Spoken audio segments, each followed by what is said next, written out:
Ayun guys, so welcome back ulit dito sa ating channel. Dito tayo ulit sa ating kubo. Ngayon, pakita ko sa inyo or tuturo ko sa inyo ano nga ba yung tamang taas ng utility box para sa outlet, tsaka sa switch, tsaka kung paano ito ikabit. Kasi, kailangan titignan nyo muna kung ano yung sitwasyon ng bahay. Ibig sabihin, mataas ba yung nakatira or mababa? Hindi naman ganun kataas yung mga nakatira. Kasi ang average po na taas ng switch natin. Sabihin natin sa switch kasi yung laging ina-access natin compare sa outlet na naka-plug lang yung mga appliances. Yung switch kasi laging ina-access natin. Sabihin natin may bata, may matanda. Hindi pare-parehas yung height. Yan. Ang normal or average na taas po kalimitan ng switch is 140 cm to 150 cm. Ibig sabihin nun, hanggang saan ba yung 140? Pakita ko sa inyo. Kasi meron nagtatanong na 140 ba sa ilalim ba ganung edge ng utility box or no switch or sa ibabaw ba. Ayan, kalimitan po sa ibabaw. Pakita ko sa inyo. Meron akong switch dito. Ito yung switch natin. Ito, ayan, yung ating switch. Ang taas nito, 140. Kasi binasi ko lang dito sa amin, sa kubo. Gawa ng may mga bata para mas mabilis nila ma-access itong switch. Pag sinabing 140, yun no, dito sa ibabaw ng ating ng ating switch, 140 centimeter. Ngayon, pwede kayo mag 150. Ayan, ito na yan, 150. Then, kung mas mataas, 5 feet pababa. Kailangan pa ba? Kasi kung mag 150 ka, ito, let's say may 150 ka dito. Tapos pataas pa siya ng switch. Nangyari, sobrang taas na. Ayan. Ito, yung 140, kayang access siya ng bata. Ngayon, depende rin sa sitwasyon. Paano kung halimbawa, ito, ayan, may lisensya na kayo dito. Tapos yung ating hagdan. Yun, no? Meron siyang hagdan. Yun. Babasa nyo rin. Ito, wala yung 140. Ginawa ko lang dyan. 135 kasi dun sa landing na before ka makaakyat or before ka makarating doon sa switch, nakatungtong ka na sa landing. Yan. Kaya, hindi nyo rin pwedeng ibase doon sa flooring. Yan. Tapos ito, meron siyang baitang ulit. Na ito, may baitang ito, may 2-step. Maglalagay ako ng extra switch dito. Ngayon, kung ipapantay ko siya dito, sa 140 natin, yan, magka-level lang siya. Ang magiging problem naman natin, paano kung galing yung tao dito sa taas? Kailangan pa niyang yumuko. Kaya ang gagawin ko dito, 150. From here, sa finished flooring, yung pinag-uusapan natin, finished flooring. Ano ba yung finished flooring? Yun yung flooring na nakatiles na. Kasi pag gantong wrap pa, yan, mga wrap pa yan, ganyang wrap. Then, lalagyan niya sa 140. Pag finish na yung flooring or nag-tiles na, magkakaproblema na kayo. Bababa na yung switch niya, magiging 130. Depende sa itataas ng tiles, 135 o mas mababa pa. Yun na yung problema. Kaya, pag magkakabit kayo ng switch, mas ano nyo na, alam nyo na yung sukat ng finished flooring or taas na magiging finished flooring. Sabihin, kung ano yung magiging tiles niya. Ayan. Dito, pakita ko. Ayan, dito sa baba, ayan, di pa kasi under construction pa itong kubo natin. Dito may marking ako, ayan, ito. Umangat ako lang almost 1.5 inches. Kasi yung tiles tsaka yung topping niya. Ayan. Mula doon, sukat ako ng 140. Oh, sorry, gagawin ko na 150 kasi may stair dito. Dito sa 150, ayan, ito yung 150. Tapos, lalagyan ko itong marking. Ayan. Yun yung 150 natin from finished flooring. Then, dyan, sa 150 na yan, lalagyan ko ng marking ito. Yan. Sa ibabaw, ito yung 150 natin, centimeter from flooring. Saan natin ilalagay itong junction or utility box. Diyan natin lalagay yung utility box. Yan. Doon sa mga outlet naman, ito mataas to. Ang actually kalimitan, mga 1 feet hanggang 16 inches or 12 inches hanggang 16 inches. Yun din is yung sa ibabaw. Ayan. Depende po. Meron kasing mas mababa pa or mas mataas pa. Depende nga sa gagamit. Pero akin is nilagay ko sa standard. Nasa 60 cm. 40 cm lang. From flooring. Yun yung magiging tiles niya. Ayan. 40 cm finish na yun. Para hindi ganun kataas yung ating outlet.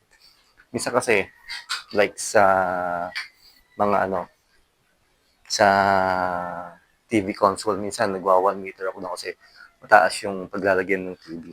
Depende po sa paglalagyan ng outlet. Pero mas, ang ano nga natin, nabanggit ko kanina, mas gamitin, switch mas malimit yung access, kumbaga.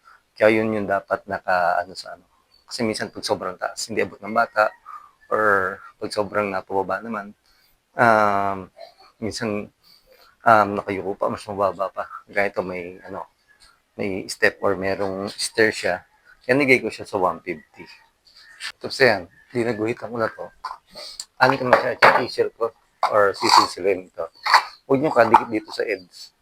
Ito kasi pwede ito matipak. At the same time, siya nga pala, isa pang paalala, alam nyo rin dapat, halimbawa, ang switch, alam nyo rin yung edge niya. Dito yung finish ng edge.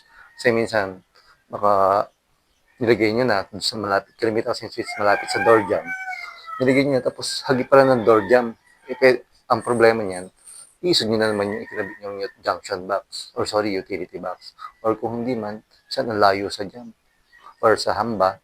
Ang problema naman, pag-access, pagpasok yung pinto, hindi nyo kapa yung switch agad kasi ang layo doon sa hamba. Ayan.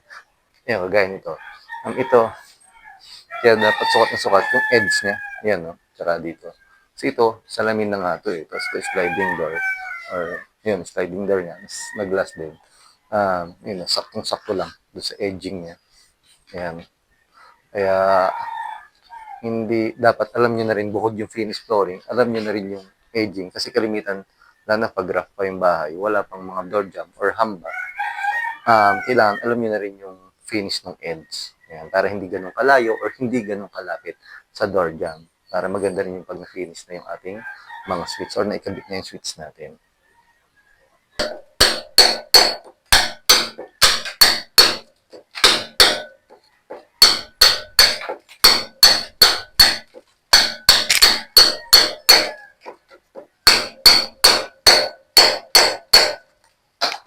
Nabakbak ko na silsil ko na to yung ating CHB.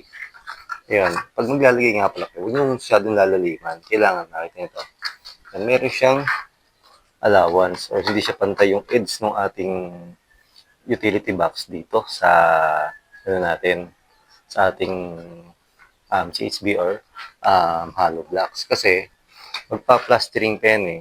Ngayon, pag ipinantay nyo to, so nag-plastering, let's say, ang kapal ng plastering, mga 1 inches to 1 and 1/2, mangyayari niyan, lubog na itong ano nyo, itong inyong utility box. Mahirapan na kayong maglagay ng screw. Although may nabibili naman na mahaba na screw, pero mas maganda pa rin na hindi masyadong lubog itong ating utility box. At the same time, maglalagay tayo ng adapter, kailangan ganito. Lalagay natin female. Bakit? Kasi pagka gantong male, pwede ito gagamitin nyo sa mga junction box pag mag-i-splice lang kayo. Pag gantong male, ayan, kakabit nyo yan. Nakikita nyo. Yun o. Merong mga nakalampas. Minsan nabangga yung screw dyan, din pag bumangga, hindi nyo na maigpitan. Or pag naman binubutas, tatama din sa wire. Or minsan, pag sa outlet naman, din dito nakalagay sa ilalim, yun o, bangga yung ating ilalagay na outlet. Pag pinutol naman natin, useless din kasi parang pinasok lang, may lock nut yan or may lock pa yun dito. Kaya ilalagay nyo is ganitong female. Ito pang PVC to. Meron naman din pang flexible loss. Tapos, ito yung bushing niya or lock nut niya. Kasi yan. Ilalak nyo lang yung na ganyan.